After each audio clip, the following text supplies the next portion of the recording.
Hey guys, welcome back to another episode of Conversations with Dr. Gosalia. This week, I'm excited to introduce one of my very close friends who I've known for almost exactly 10 years. And I'm going to bring her on to the screen here. As you guys know, we are in quarantine, so we are doing this via Zoom. And so I'm going to introduce Dr. Emily McMahan. Emily, good morning, good afternoon. How are you? Good, thank you. How are you? I'm fantastic. I was just saying that it's been 10 years. We're at our 10th anniversary of meeting, and that's Woohoo. kind of an interesting date. Yes. So tell us how did we meet? We met at AAA. It was in San Diego. Yeah, why don't you tell us? Yeah, so it was my first AAA. I was a first year student at Salis, and you and I had been at I think it was the SAA student meet and greet. ABA meet and greet. ABA meet and greet, excuse me, the ABA meet and greet, and we had been paired together and we were having a great conversation, and we both realized, looking at our schedules, we had someplace else to be. So we started walking through the exhibit hall and then realized that our next arrangement was together, and we hadn't realized that. So we then, I think we talked for probably 4 hours that day, Yeah. hit it off, and you were in the Pacific Northwest, which was ultimately where I wanted to end up. And we just, I don't know, it was one of those kind of weird match made in heaven kind of audiology young mentor relationship, and I can't believe it's been 10 years because we have certainly had some fun adventures together. It seems like it's been we've gone through so much, not even together, but even individually. You've done so much. I know I've done a lot, but you actually ended up in the Pacific Northwest, which is kind of a funny kind of roundabout way, which we'll get to. But as a student, you were a first year at Salis and you were at AAA. Why is it important for students to get involved in national conferences and getting involved in these things? Yeah, so my first year at AAA was a lot of fun. It may not have been my most educational year as far as the courses were concerned. Sorry. Nobody has national conference. Yes, but I established relationships such as like with yourself. I have several different mentors that I met in those early AAAs when I didn't know anything. And some of the coursework, you're like, yeah, this sounds cool, but I don't know what you're talking about. So for me, those relationships that I met have been invaluable. Those are still some of those same people that I consider to be close friends in audiology, but then also close friends out of audiology. If I hadn't gone to those, I wouldn't have the network of being able to be connected to other providers that you don't get at other organizations. So state conferences are great. I'm in a state that doesn't have a AAA or any state body for audiology for that matter, but going to those national organizations connects us and relates us and just gives us other people. Audiology is small, but those state conferences are small, but those national conferences are great. So for me, it's a huge networking and learning and relationship building experience that I highly support students wanting to attend. Yeah, and I've noticed even aside from AAA and state, I started my career volunteering at the American Auditory Society, and I met all the big ones, if you will. Dr. Banerjee, Dr. Mead Killian, Frank Music, Jurgers. So for me, that was a great networking, bonding experience. But even before all of this, like, how did you find audiology of all professions? Yeah, so definitely a little unusual, as I was never the speechy that decided to go to the correct side or audiology. I've always been on the audiology side. When I was young, one of my childhood best friends, her little brother was deaf. This was pre-childhood implants. He had 2 bilateral BTEs and quite a battery pack that he toted around for a while. When I was growing up, if we were at our friend's house and they had a doctor's appointment, guess what? We went in the car and went with them.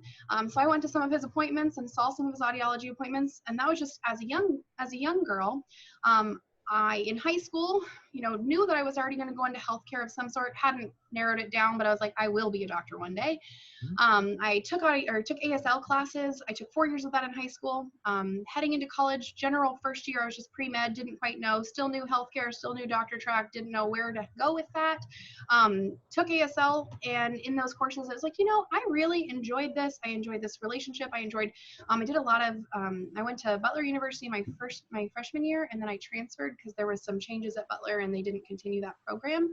But I spent a lot of time at the deaf school, and then interacting with that as a freshman, I had a lot of interaction with patients that were either pre-implant or post-implant or BTE users, and I loved it. So starting my sophomore year, I declared CSD and pre-audiology and never looked back. I was one of 3 people in my class that were committed to audiology.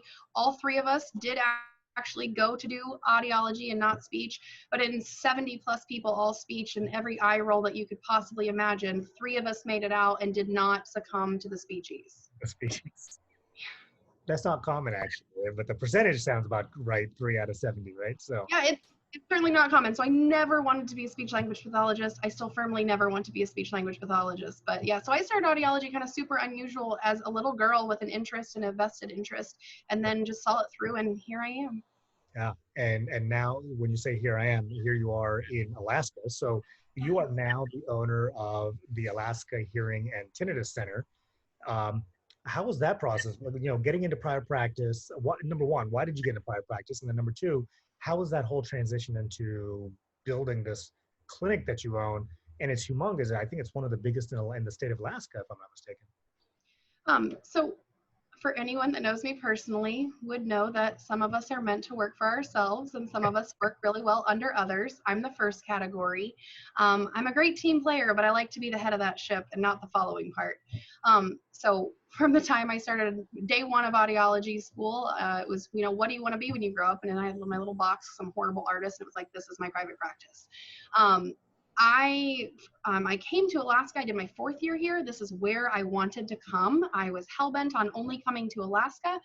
Dr. Owen at Salis will let you know that I very strongly informed her of that from day one of meeting her.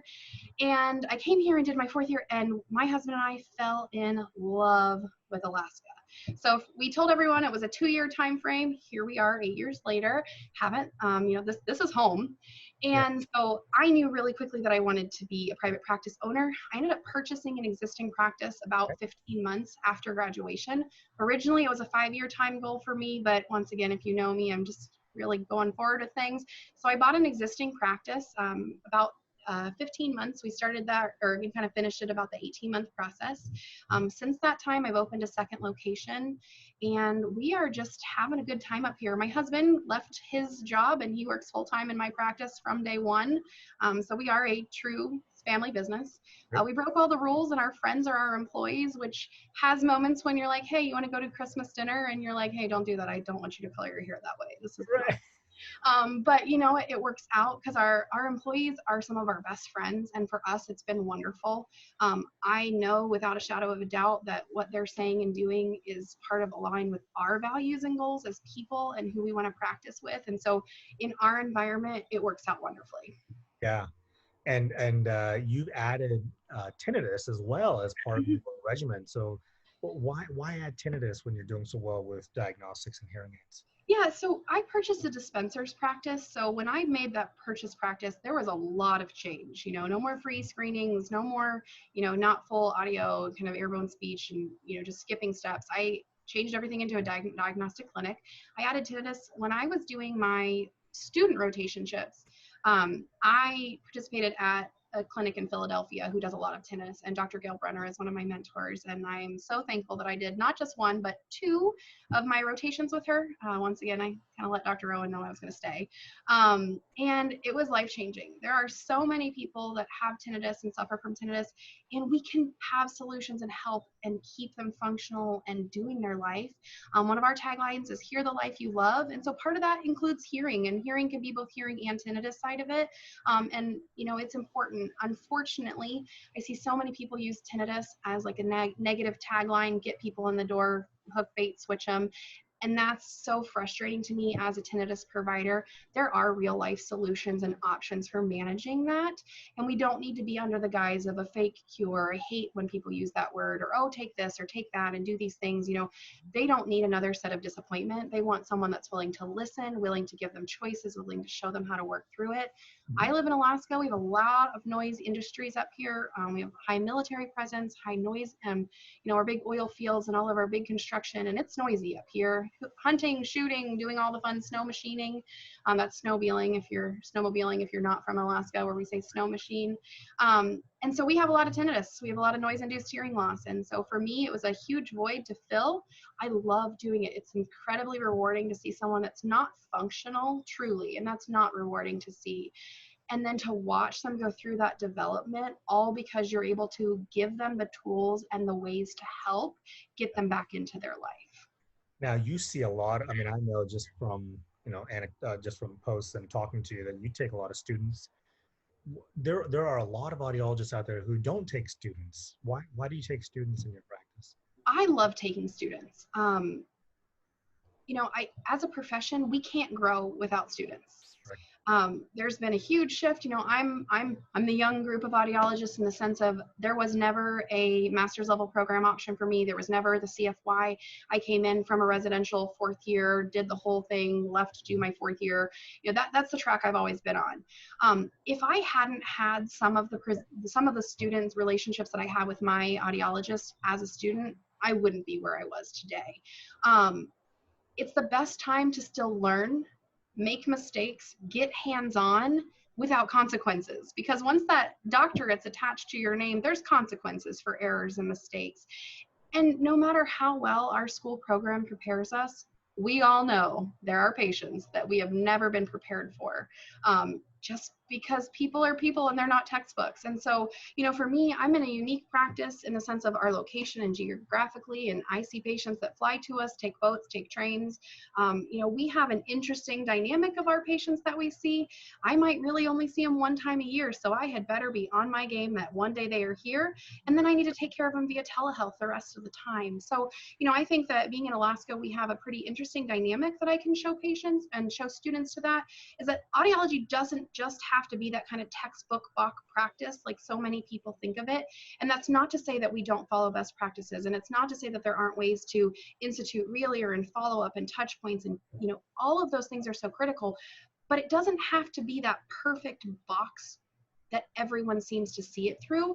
Because I take that stance of, am I really being the best provider that I can be if I don't actually help them, because they're not going to come 4 times a year to see me because physically we live 1,000+ miles apart? No. So, you've got to be creative and find ways to follow all those guidelines and give them the best hearing healthcare that they can. And then as a provider, use all the tools that are available for us all via telehealth and remote assistance, and actually do those. Right. It doesn't always just have to happen in kind of my 4 walls.